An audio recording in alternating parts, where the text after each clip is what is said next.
people who are in a state of invasion.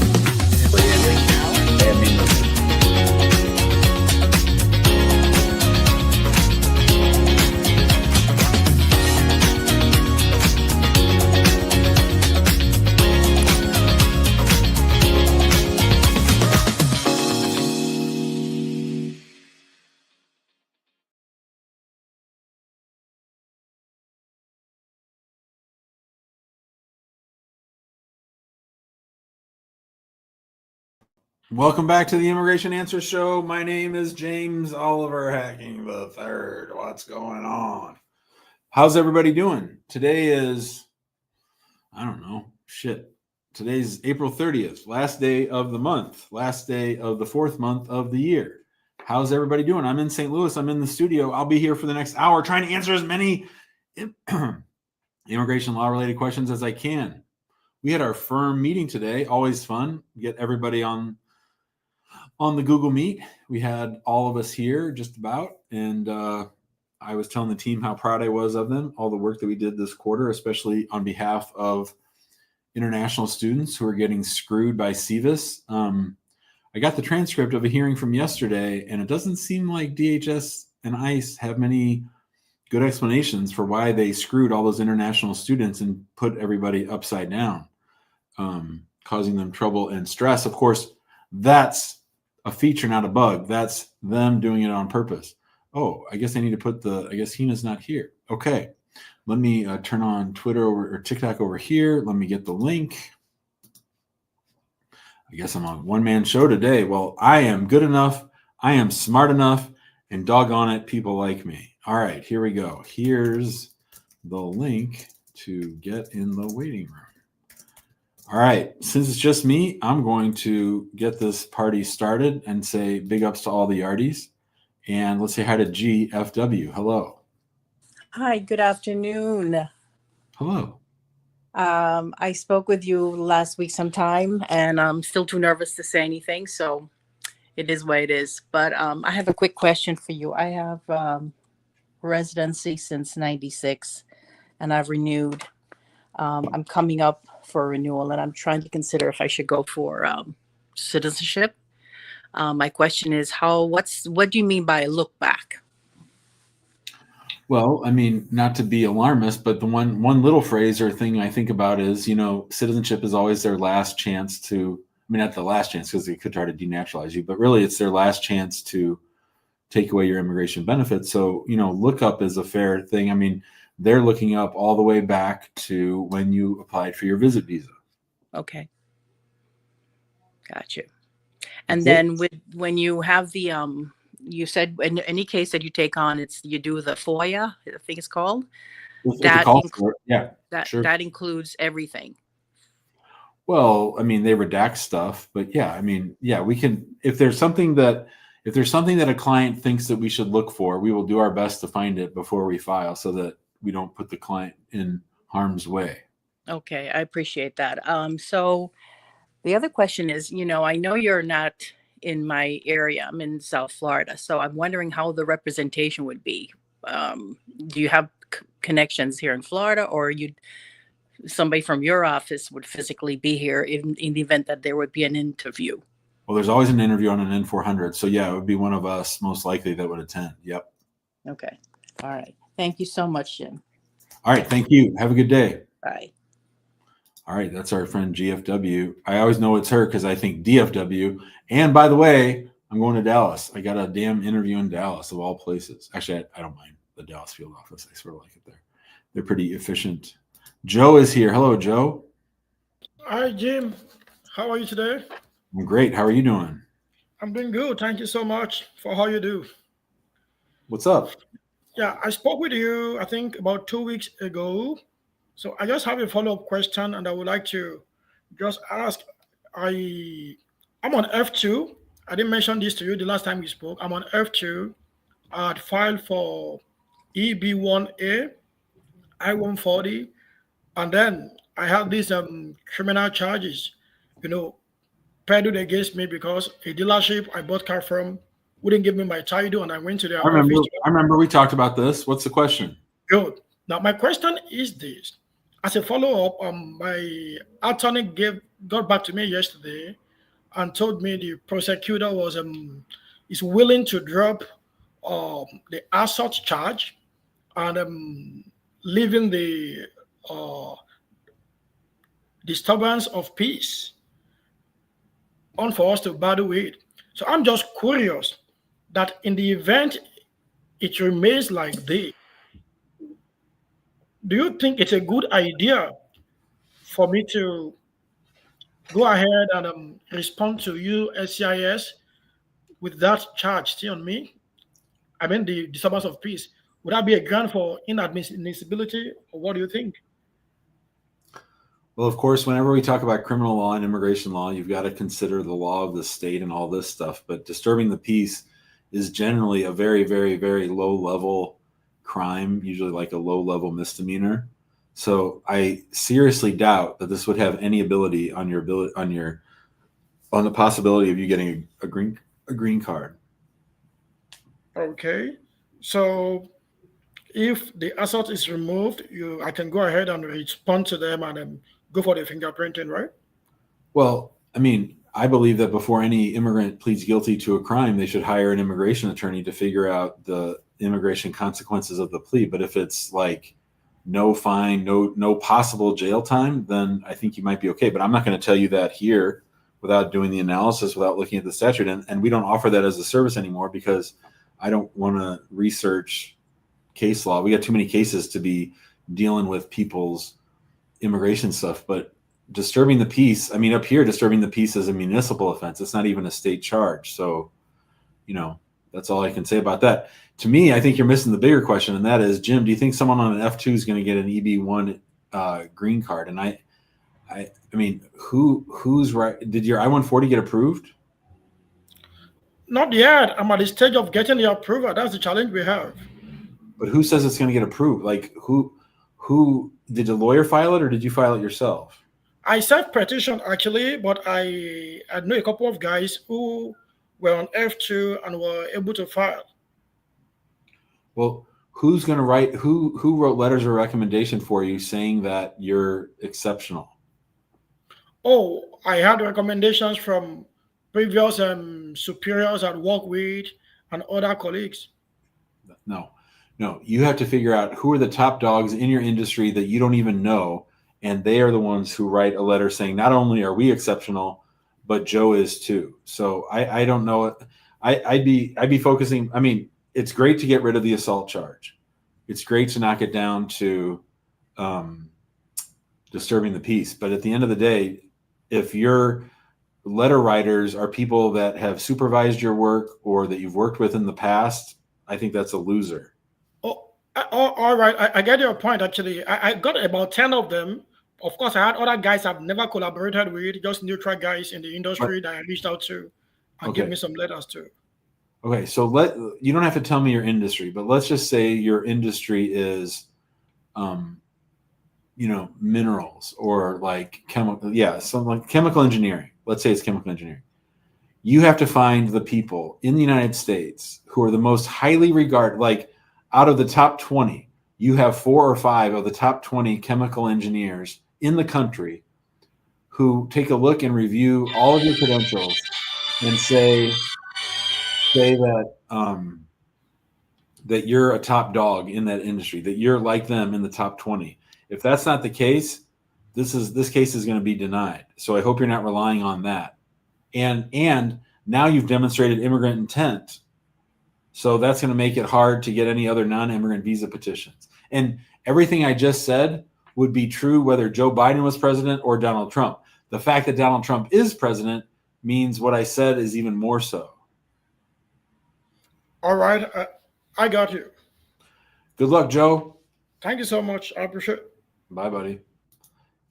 David says yep. When David says yep, I know I'm doing right. All right. Quick question. Hello. Hi, Jim. I got a approved I-130 and my I-485 is pending. I called you last week, and when I got the approved I-130, the letter said that I should go ahead and file my 485 now, but we filed it concurrently. Is that something I should be concerned about? Yeah, it seems like they don't have your I-130 attached to your 485. Yeah, but they did interview me on the I-485, so that's why I'm kind of taken aback by this letter now. Yeah, well, I would just say that, I mean, if they interviewed you on the I-130 and the 45, that's probably, I mean, I would send them a letter saying, you guys are fools. I showed up on April 15th. You interviewed me on the I-130 and the 45, so you know damn well that I have a 45 on file. Quit playing games and approve the case. Okay, so that could be the possible reason why it hasn't been approved, because there is no update on my I would say it's a reason. I don't know if it's the only reason. In other words, I think there's probably something about your 45 they don't like. Okay. Usually stuff like this is just one of their tricks for playing games. Oh, Okay, I see. All right, then that was my question. Thank you. Have a good day. All right. Stephanie asked an interesting question. I just got all fired up about this right before this interview. Jim, asylum approved 7 years ago, green card approved through marriage, 5 years married. I withdrew my asylum. Is it possible they would ask about the asylum on the N400 interview? The answer to that question is yes, absolutely. Not for sure that they will, but they certainly can. All right. Looks like Hina's not here, so I have to do my own damn TikTok. Can I get a call with you also? So you got to come over to YouTube if you want to ask me a question. They indicate I-45 with F2A sponsorship, 14 months.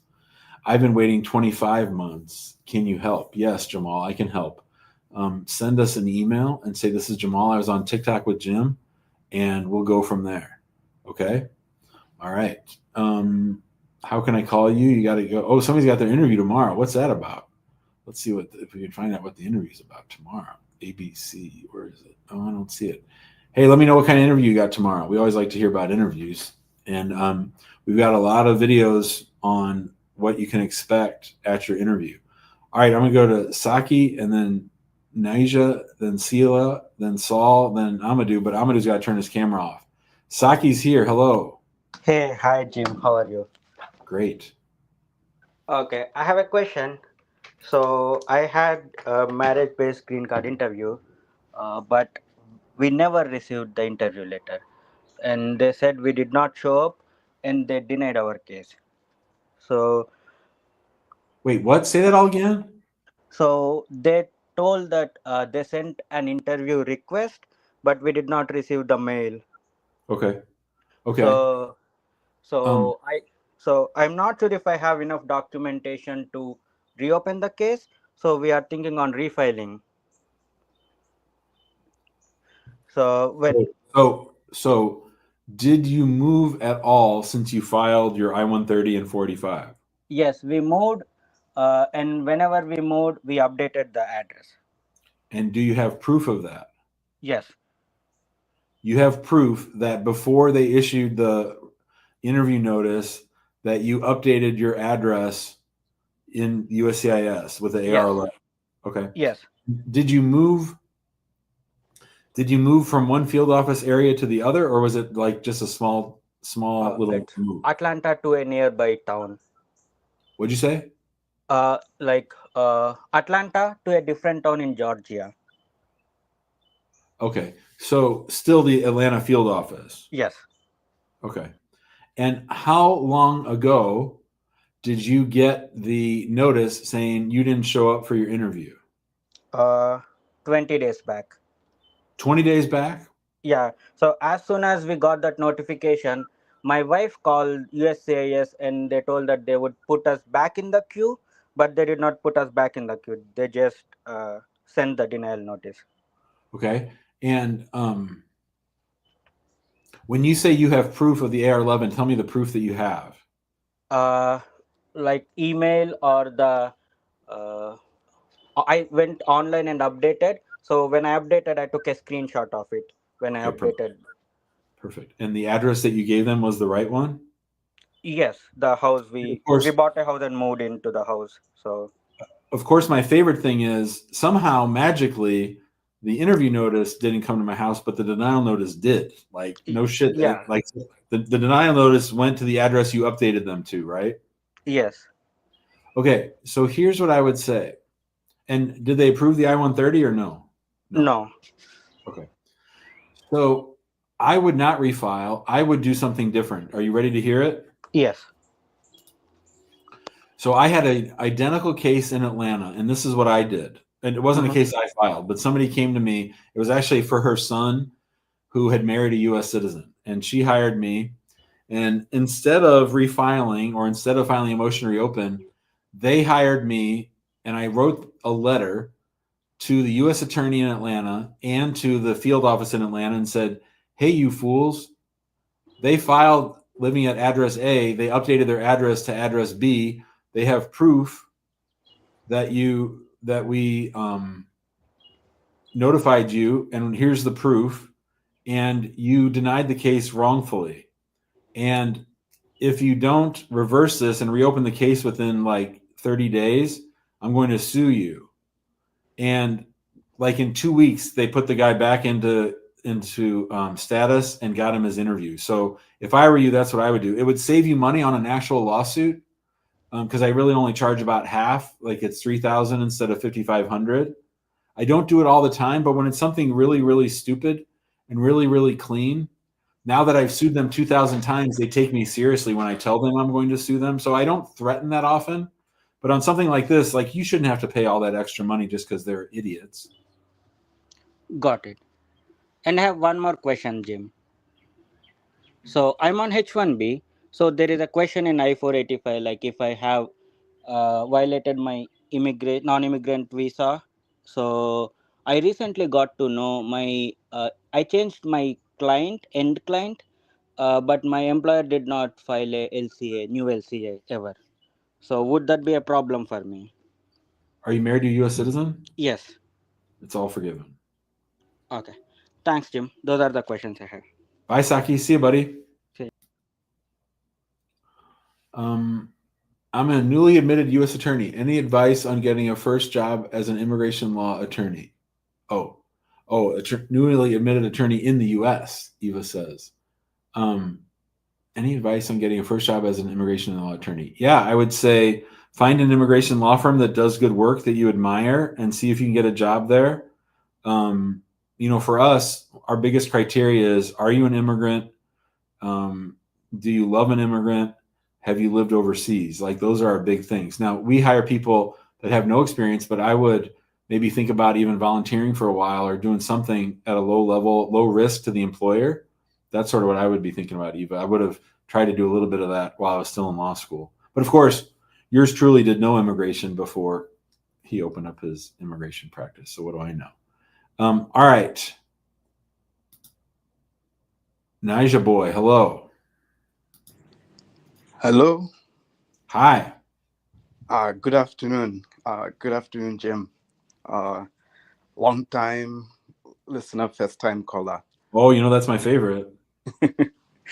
I used a lot of your videos in the past, helped me with my original application. Great. So a little history. I was here in 2013 as a student, F1. Got my bachelor's degree in 2017. Okay. Did OPT for about 1 year. And then I did the STEM as well till about 2019. And then got married in September of 2019. To a U.S. citizen? Correct. Okay. And then we filed the I130 and I485 around 2020, and went for an interview in the New York City field office, and went well, and we were approved, not on the spot, but it was actually, this was in 2021, and it was actually like 3 days before my 2 years. So they approved it right on the cusp. That old trick. I haven't seen that in a while, but that is around that. They used to do that back then for sure. Now they're too lazy to even do that. Like they're too lazy to screw you over even when they can, like that. I was like, oh God, but we went. It went well. Thank God it got approved, and then so I got the conditional 2 years green card, which I applied for the removal of conditions in 2023 September. 2023 September. So that has been pending about 19 months now, and in 2024, because I was waiting for it for a while, and I usually see in some of your videos you say, you know, the N400 might speed up the I-751 adjudication, Yep. or they might interview them together. So went ahead and did that in I think June of 2024. So now we have been pending on that about 10 months now, maybe. Yeah, around 9 to 10 months. Right. And so I'm suspecting that will get called for an interview soon. Mhm. But here comes the problem, or the real question. Okay. Is So about a month and a half ago, me and my spouse started having a lot of problems.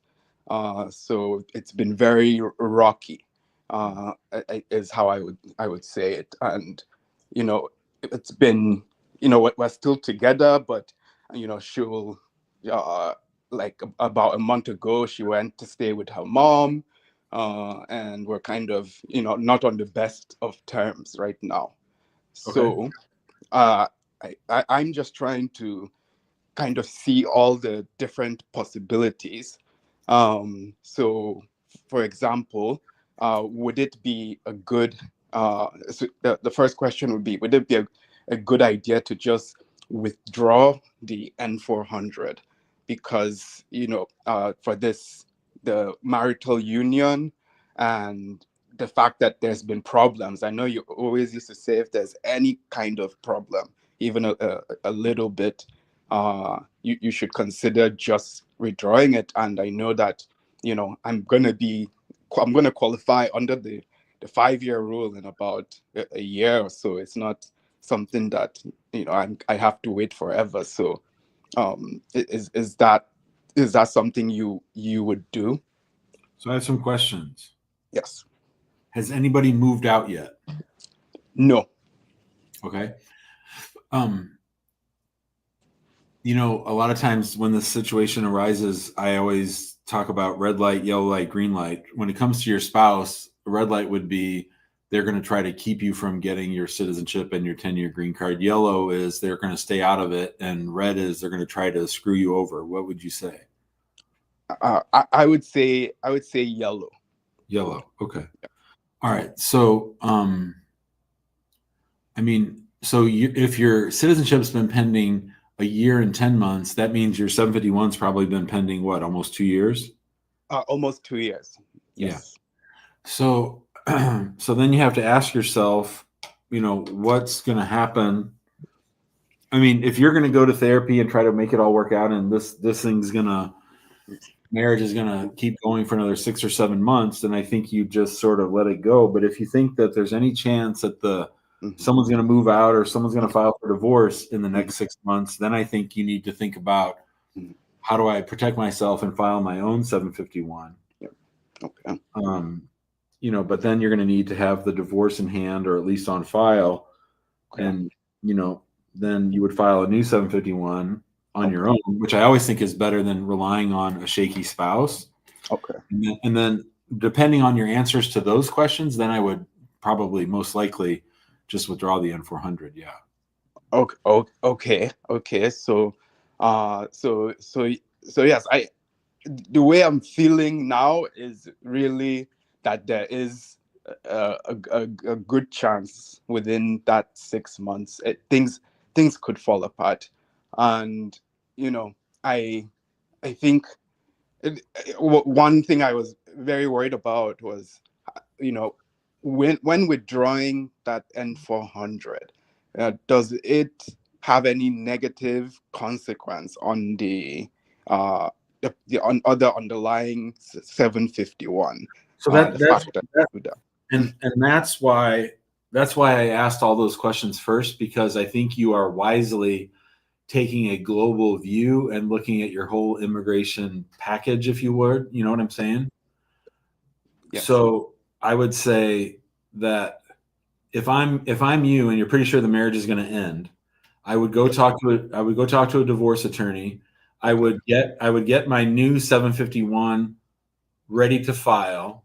Okay. I would file my 751 solo. I would withdraw my N400 about a week later, and then I would tell my spouse, I'm getting divorced. I filed my own 751. Yep. We should jointly together withdraw this 751. Okay. And that way it doesn't look like you're trying to be sneaky or anything. Okay. Oh, okay. So so there's a way to jointly withdraw the seven. So I got that was part of my confusion, because sometimes I hear that people try to convert the I-751. You're saying that I'm not a fan of that. Not a fan of that. We've taken over some of those, but I honestly believe that it's much cleaner, and USCIS likes it better when you file one and withdraw the other than trying to convert. When I hear about converted 751s, they always seem to end up in this long delay area. You know what I'm saying? I see. Okay, that's good to know. So go with a new I-751, and does that kind of mean I'm going to be going to like the beginning of the process again? So we're looking at another 24 months. Okay. Yeah, but if you can apply for citizenship in a year, that again will probably push the whole thing. Yeah. Okay. Yes, that's what I was going to mention afterwards. Okay, so I can still, even as a solo, I'm still allowed to apply under the 5-year rule if it's still pending. Yep. Okay. Yeah. Thank you, Jim. Yeah, that clarifies a lot of things for me. I really appreciate it. Good call. Thanks for calling. Thanks for watching. Thank you. Hey, check this out. Rana's got a message. Hey, Jim, I called last week about my driver's license and passport. You guys will remember. Rana didn't want to update her driver's license from her parents' address to her new address, and her parents had her passport. She didn't. Went ahead and changed our driver's license. We got approved on the spot for I-130 and 45.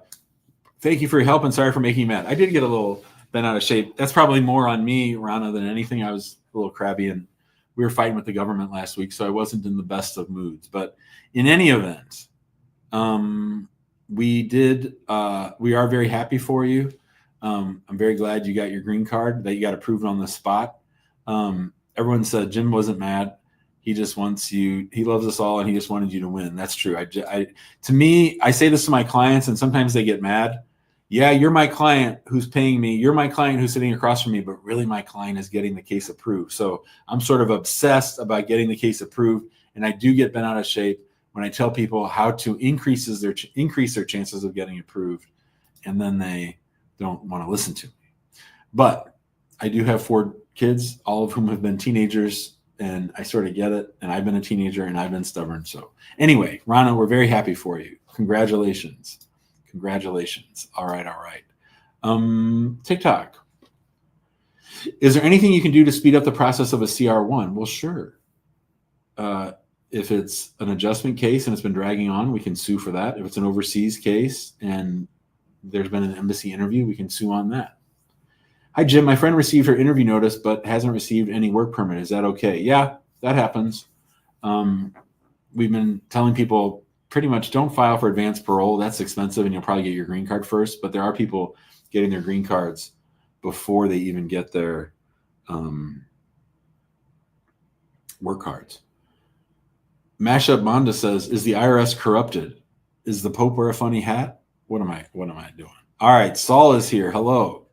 Hello, Jim. How you doing? Great. How are you doing? Pretty good, thanks. I've been in the show before, and I have a question for you.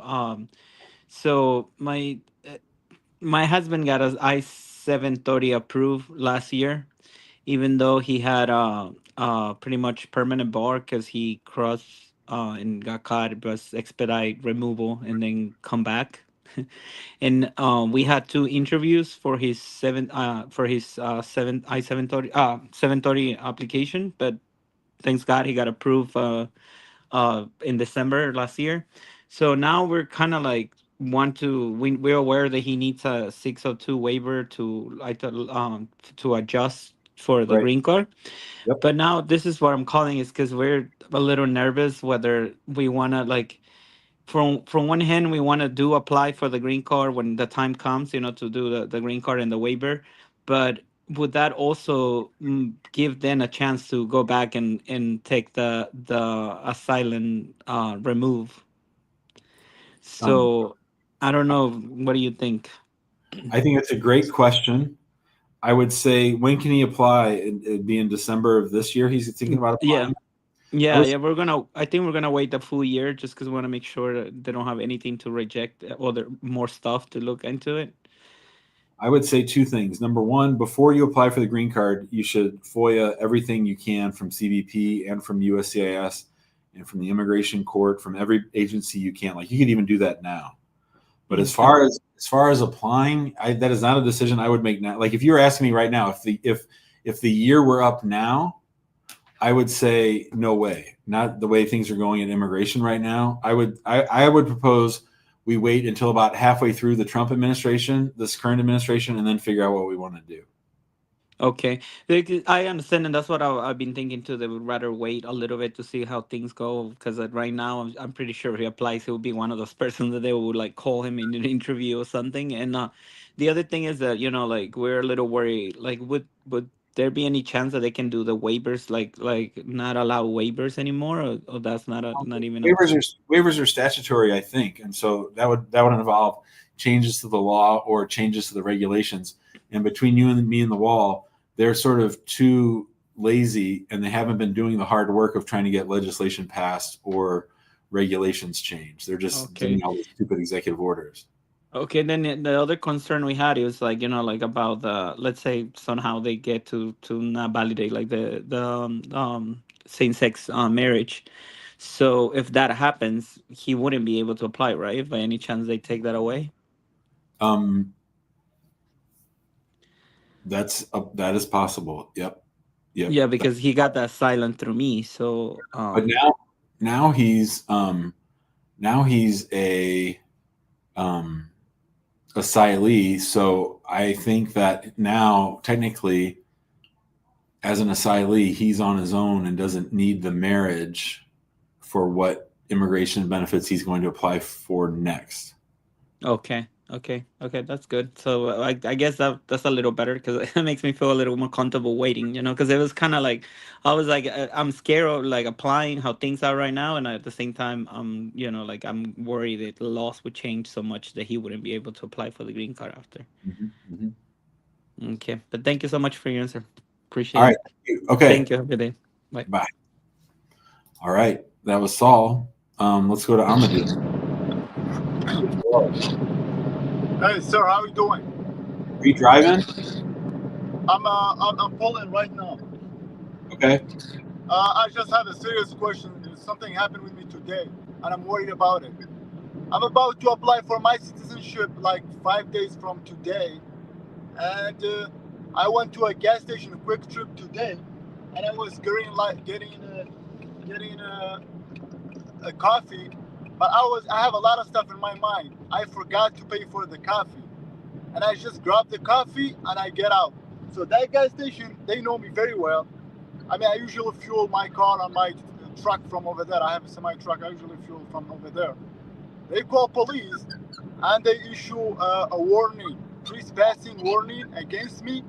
They said they don't want me into any of their gas stations or in all over the United States. So I get surprised, like, called by police. No more quick trips, you mean?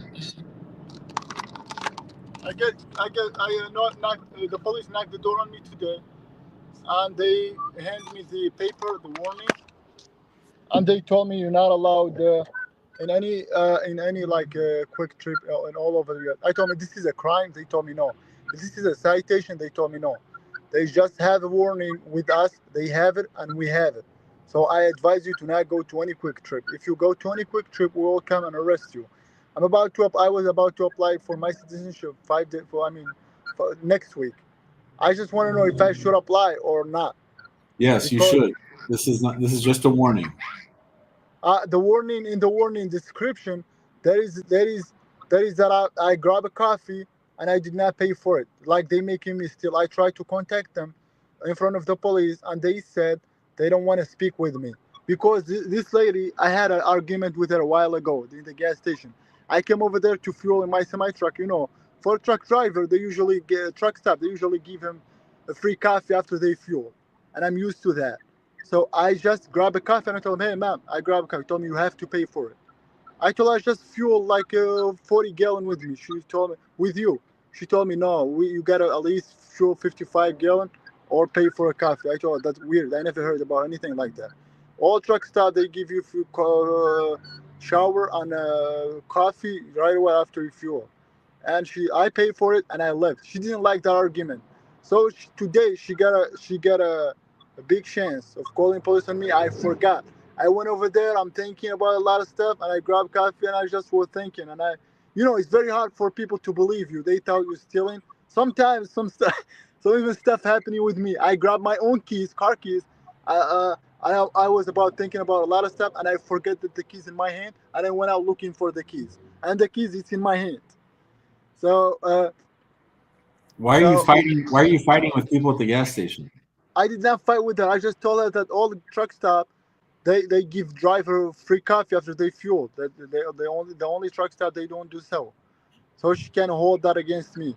Just we find a chance today, and she wait for me. She was looking at me. She didn't say nothing. Wait for me till I go outside and everything, and she called the police. So I got a shock that the police at the door and they handed me the warning. They told me you don't have no problem, but if you go to any truck stop, any quick trip, United States, we will arrest you and we will cite you. We'll give you a citation. That's not a citation. Well, I think you're okay.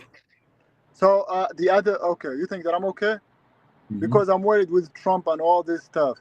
I was gonna call your office to, the other stuff I had. I just have a couple citation. I mean, not a couple, two citation with this. Well, one of them it was a while ago, 2 years ago.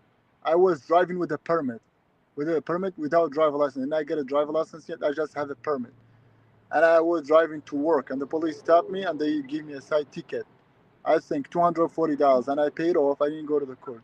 And the other things, I have an inspection while I'm driving. I got pulled over, and I got an inspection. And the guy, he said the reason to pull me over that I text on my phone, that he saw me texting. So I have these three issues right now. I just want to know if you think that I should go ahead and apply.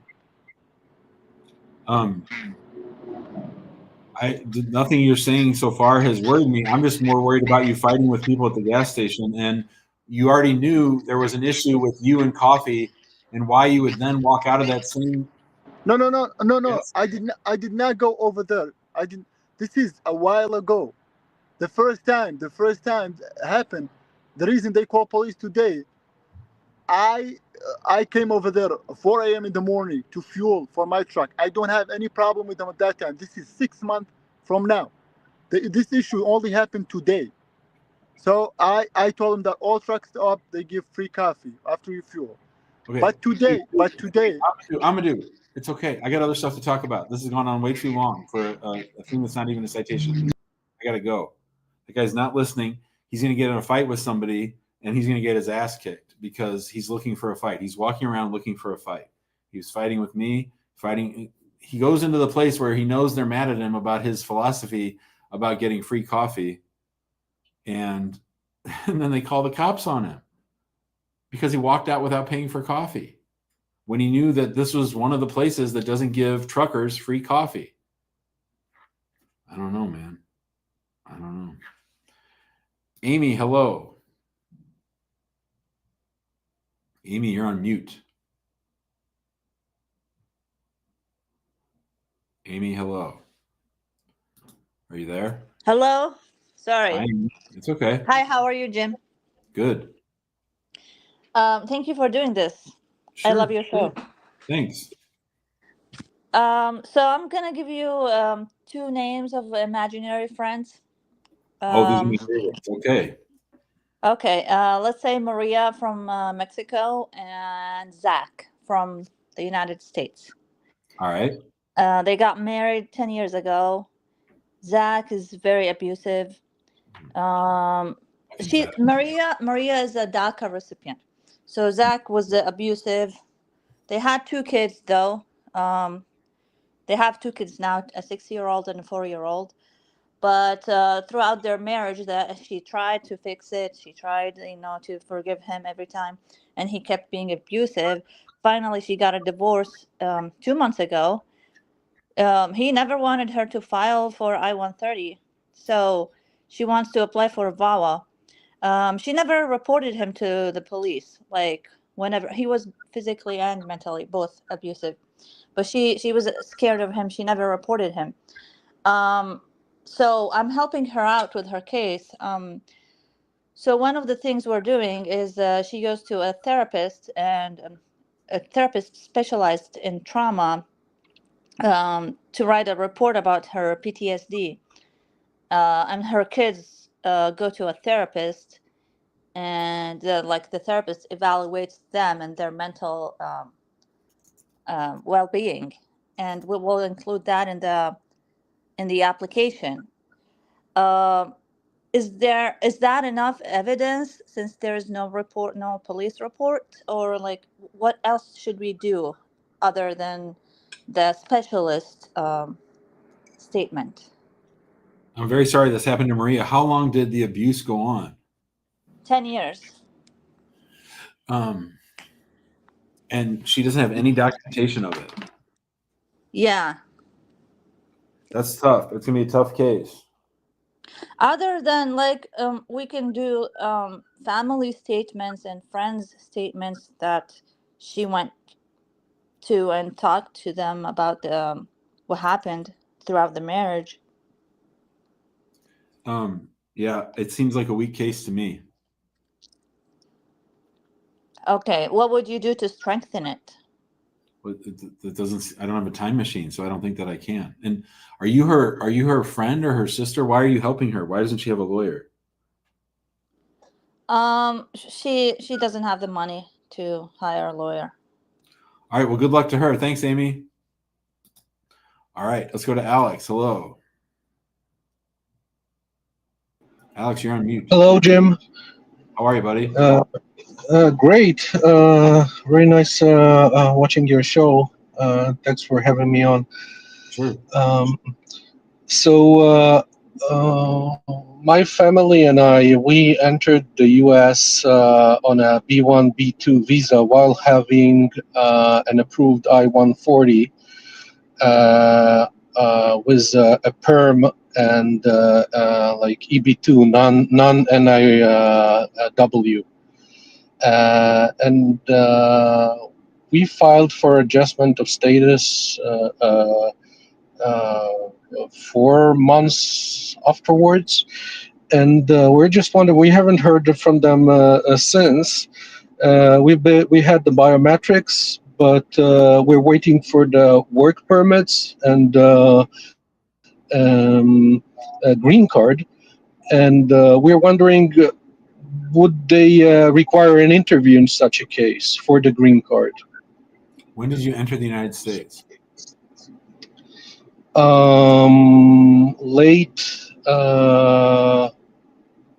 Late July 24. And when did you apply for you filed an I-140 and the 45 together? Yes. No, the I-140 was pre-approved when we entered. Was a current date. It was pre-approved with a current date,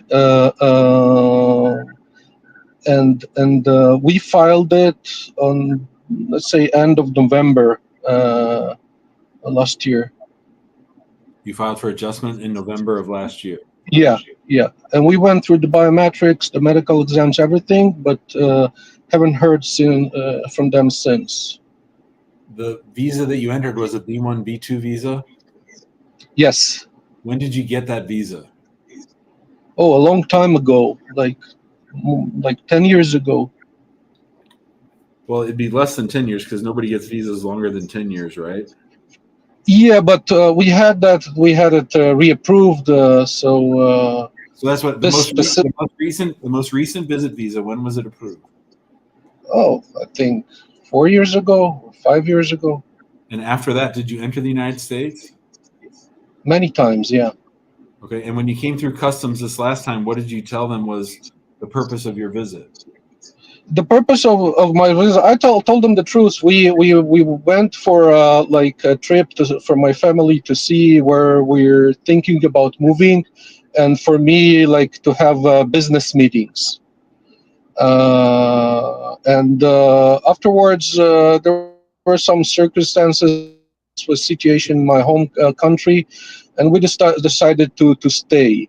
And the lawyer assured us that that's fine. So that's what we did. Okay. So I'm worried that they're going to think you had immigrant intent when you entered the United States on your non-immigrant visa. Yeah, that's I did not know that's even an issue. And then I watched one of your videos saying you do not do that. So this is what I'm worried about. Yeah. Like, I'd be are worried about we in a lot of trouble? Like, is it? Well, I mean, here's a question. Before you entered on your visit visa, did you sell all your earthly possessions back home? No, I did not. Okay. So I think you're going to have to spend a lot of time with your lawyer and your spouse coming up with the answer to the question, why didn't you consular process? Why did you sort of try to jump the line by coming on a visit visa and applying for adjustment? And under such circumstances, you think we'll go through a interview, or they'll waive it? No, I think for sure you're going to get an Mm-hmm. interview. They're going to want to hear from you. Okay, and for the employment authorization as well, or just a green card? Well, no, you want to have an interview for the employment authorization, but they might just sit on the employment authorization because they don't like what you did. I see. And usually, like, I'm looking at the My Progress tab at the USCIS website. Is it reliable? You must be new to this show. The estimates there? It's completely unreliable.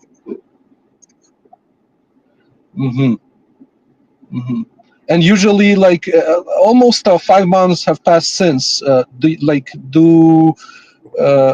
that mean anything, or that's normal for the work authorization, and to hear from them back since the? I think you need to ask a different question, and that is, Jim, how often does a USCIS officer see a case where somebody enters the United States on a visit visa with an approved EB1 I140 and then applies for adjustment? The answer to that question is probably 5 times a year that it even happens. So I think you will have confused them, and as I say on the show all the time, a confused mind does not take action. So I don't think you can liken your case or use what's happening in anybody else's case as an example of what's going to happen in your case, because they don't know what the hell to do with your file. So I think you're going to be waiting a while. Maybe you'll get your work card. I don't know. But I think on the green card, you're going to have some trouble. Okay. So, and it will have to be decided like during the interview, or why didn't you take your approved I-1? When did the I-140 get approved? Last June? Yes. Why didn't you just go through the National Visa Center and go through your embassy? Because my wife wanted to see before deciding to do that. Like, she wanted to see where they were. But you said you had a visa and you guys came all the time. So that's not a good answer. No, I came on my own. She didn't come. But clearly she had a visit visa too, or else I was coming. She had a visitor's visa. Yes, she did. She had a visit visa, but she did not. Again, these aren't good answers. So you still haven't answered my question. why didn't you just take your approved I-140 and, well, actually, here's another question. When did she apply for her visit visa? Has she had it for 4 or 5 years, just like you? Yes, yes. She did the visit just in case. Okay. Yeah. So I think this is a real ripe area for questioning. I think they're going to give you trouble, and I think that if you don't have a good answer as to why didn't you just process your case at the National Visa Center and wait in line like everybody else, I think you're going to piss them off, and they're going to say you had immigrant intent. So is it a good idea to withdraw it now or something? I don't know. You should ask your lawyer about that. But I think the lawyer's been too casual in saying, "Oh yeah, this won't be a problem." I don't think anyone can predict that this won't be a problem. Mm-hmm. Okay. Thanks, Alex. Good luck, buddy. Thank you. All right. Expecting to receive NTA under new USCIS policy memorandum stemming from the I-90. Well, that's no good. Why didn't your I-90 get approved? LH says, I'm waiting to ask you some questions about 751 and naturalization. We'll go right ahead. LH, bring it on. Yeah, but why do you think your I-90 is going to be denied? Most I-90s shouldn't get denied. Jay, you keep saying you have an interview tomorrow, but you don't say what kind. I don't know what's going on. Why is your I-90 going to get denied? Physical presence, your I-90? That shouldn't happen. You should be able to, if you're in the United States and you have a green card, physical presence isn't a reason to deny it unless they think, oh, you left for 15 years. Well, that's a whole other thing. Well, if you left for 15 years and you just got back, I would say wait 4 years and then apply for citizenship and don't leave till then. All right. Probably got time for a couple more. What time is it? Yep, I got to go. Yaya's here. Hello. How you doing, Jim? Great. I have a quick question, real quick. I'm thinking about naturalization. I know I'm not there yet. It's going to be in December, sometimes in December. I'm just worried about speeding tickets, if this may have any impact on naturalization or something. Like in 3 or 5 years, how many? 3. Yeah, no, that's okay. And one a year. this, yeah. 1 a year? Yeah, sorry. Yeah, that's okay. Yeah, 3 of them in the same year. It was like in 2022. And I was crazy, speeding all over the place, and shit, since then I've calmed down. Yeah, I'm not worried about that. And those, I need to mention them in the I-400 forms, huh? Right? Of course, yeah, and you have to demonstrate that you satisfied them, that you paid them all off. Yep. Yeah, my last question, do you guys help with all the procedure for this? And my last question is, I'm not sure if I should ask this one or not. How much do you guys charge for this? Or maybe it's through the email, huh? I think it's send an email. I think it's $4,500, I think. Okay, sweet. Should I get back to you like a month before I apply? So I'd say 2. 2 months. Okay. Thank you, Jim. Appreciate it. Thanks. See you, buddy. Bye. All right. Someone's asking about if you adjust in court, can you file online? No, you have to file on paper because you have to file it with the court. There are a couple of people saying Alex was sort of, the way he was answering them, that's a good topic. It's not what you say. It can be how you say it is important. We had that guy on yesterday, and it was like pulling teeth. How you say it is important. And I'm going to say, don't make the officer pull teeth. Do you guys know that expression, pulling teeth? Like it's so hard to get an answer out of your mouth, I have to like pull teeth, right? So we had that guy yesterday and Alex both. It's like, I think sometimes people are like sitting there cleverly thinking, and that comes across really quickly to the person asking the questions, which is sometimes why I get frustrated. But yeah, I think a couple of people noticed that. Rob, hello. Hey, Jim. Thank you so much for taking the call. I've been listening to you for a while here on TikTok. Awesome. So what I got going on, my back in 22, my fiance ended up getting a 5-year bar on her visitor's visa. Last year, of course, afterwards we were married. Can I ask Last year, a question? yep. Did they bust her for working in the United States or coming to see her boyfriend? Working? Nope. When she was coming in at the airport, they interrogated her, went through her phone, and that's when they found out. And she then admitted, yes, I was working because she was, her sister had cancer, so she was trying to help them out and all that stuff. Got it. But so she had the 5-year ban. We got married afterwards. Last year, I fell off a roof in July, broke my leg. Oh, I'm sorry. Been still dealing with it. Just had surgery again 2 weeks ago. But back in July, then I filed the I-130, put in for expedited requests. I-130 got approved. Went to Visa Center. I flew down to Peru in July, and not in December. We did our interview. The embassy required a I-212, which I asked them to email me to confirm they are not needing the 601, just the 212. So they emailed me. So I filed the I-1212 this year, back in March, I think February or March, and then put in an expedited request, and they're denying, saying I don't meet the requirements for medical or financial now. Right. Knowing I gave them the doctor's notes from July, December, and had the current doctor give me an updated note with my medical conditions. Okay. So I'm trying to figure out what I could do because, I've tried talking to a couple of attorneys, no one will take the case.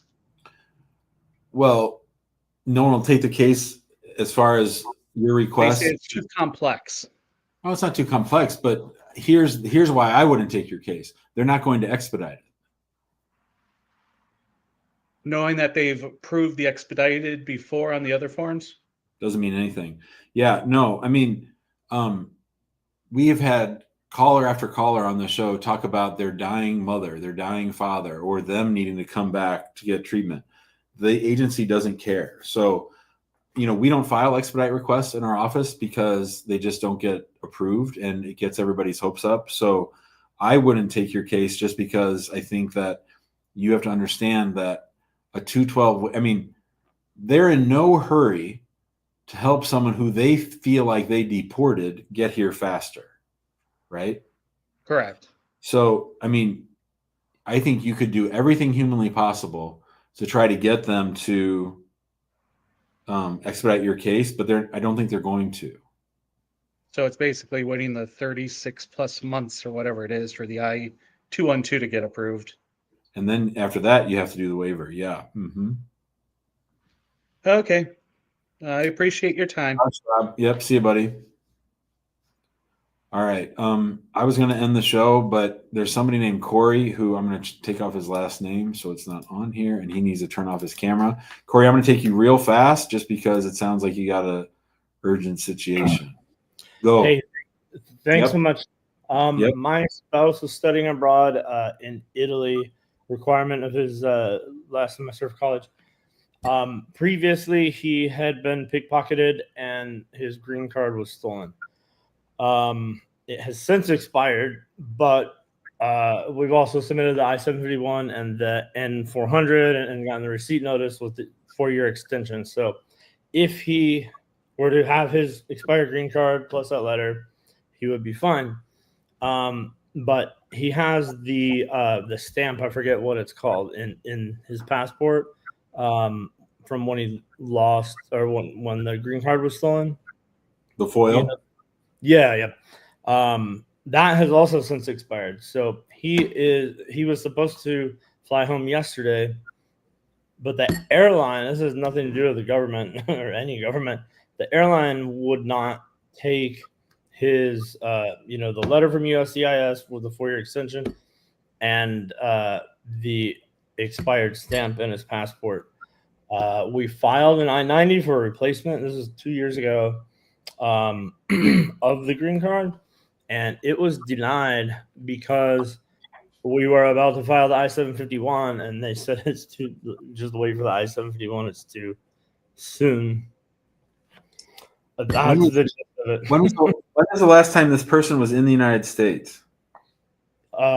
His program was 90 days long, so that was the last time he was here.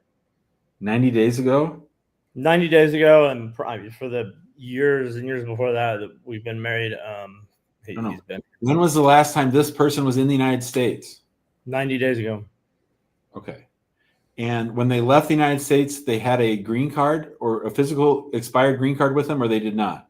No, it had already been stolen, but he had the stamp on the passport.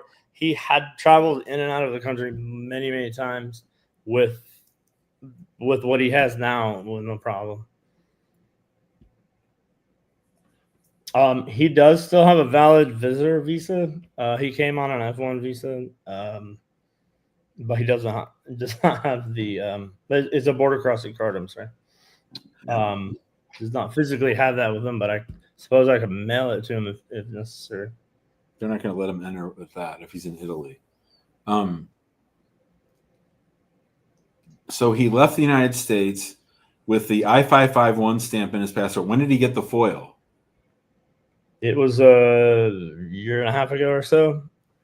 That's why we filed the I-90 trying to get the new green card. In the meantime, he was able to, go out and come back in multiple times. So when they denied it, we were just kind of like, well. When they denied, yeah. So he was way too casual with his immigration status, and especially since Trump has been in office. So I don't really know what to do other than it seems like maybe you need to get started over. I mean, how long he's been gone? 90 days, and now he can't come back. Yeah, and thus far it's just due to the airline not. No. The airline just does what the government says. That he's not cleared to enter the United States. So I mean, if he crosses, he's from Mexico. If he crosses the Mexico border, these documents, he's done it 10 times, and also flown to Europe back and forth a couple of times without an issue. But that was before Trump and all that. I hear what you're saying. Yeah, I think he needs to go back to the embassy and try to get a new foil. I got to get going. That's my daughter calling me. I got to get going to pick her up and take her to soccer. So I wish you guys well.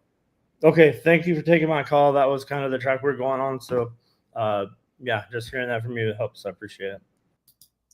Way too casual with the immigration status. All right, I got to go, guys. We'll be back tomorrow.